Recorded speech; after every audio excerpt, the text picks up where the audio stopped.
Result के बाद हो गई 7% की भारी गिरावट। नंबर तो उतने ज़्यादा खराब भी नहीं थे, और अगर बड़े चार्ट में देखोगे तो ये अक्टूबर 2021 से गिर रहा है, 3 साल हो गए हैं। और अगर करंट प्राइस चेक करोगे तो अभी प्राइस वहीं पर है जहां पर अप्रैल 2020 में काम कर रहा था, और इसके लेवल्स आ रहे हैं जहां से हम वापस से 700,000 तक की चाल देख सकते हैं। लेकिन उससे पहले इसके बड़े स्ट्रक्चर को समझना जरूरी है, तभी जाकर जितने भी मिथ है या फिर मनगढ़ंत कहानी इसके अंदर चल रही है वो ब्रेक होगी।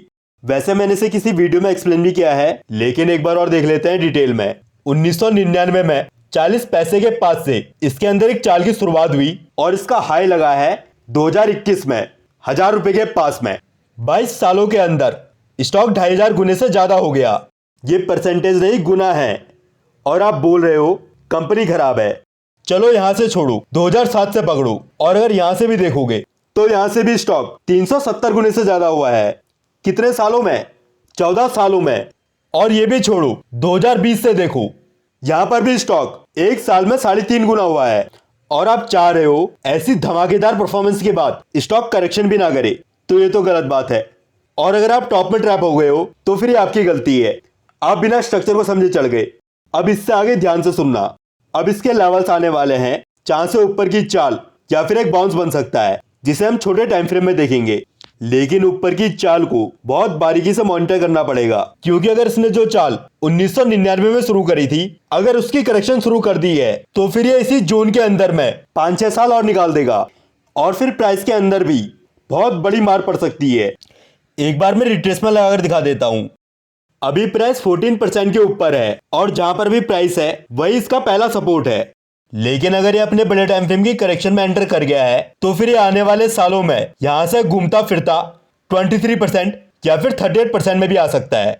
छोटे टाइम फ्रेम को देखने से पहले इस हिस्से को समझना जरूरी था। अब हम चलते हैं वीकली टाइम फ्रेम में और एक बार लेवल्स देख लेते हैं।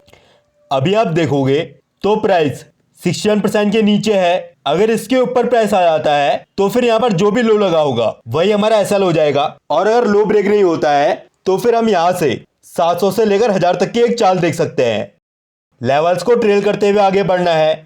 अगर प्राइस 61% के ऊपर नहीं आता है और यहां से नीचे की चाल कंटिन्यू करता है तो फिर इसकी बॉटम बनेगी 100% के पास में या फिर 138% के क्लस्टर में, और जहां तक है पॉसिबिलिटी मैक्सिमम ये 100% के पास में समझ जाएगा। और फिर यहां से ऊपर की चाल बनेगी जो शॉर्ट टर्म के अंदर रुपयों को डबल करने का मौका होगा। अगर ये बड़े टाइम फ्रेम की करेक्शन में भी एंटर करेगा तब भी इसके अंदर ऊपर की चाल बनेगी, और वो चाल साइज में बड़ी होगी। इसकी पॉसिबिलिटी भी हायर साइड में है, लेकिन स्टॉप लॉस को बहुत स्ट्रिक्ट रखना होगा, क्योंकि अब इसकी बड़ी पिक्चर भी हमको पता है। बाइंग सेलिंग की किसी भी तरह की रिकमेंडेशन नहीं है, ये मेरी खुद की स्टडी है जो गलत भी हो सकती है। इसलिए कोई भी डिसीजन लेने से पहले एक बार खुद भी एनालाइज कर लेना।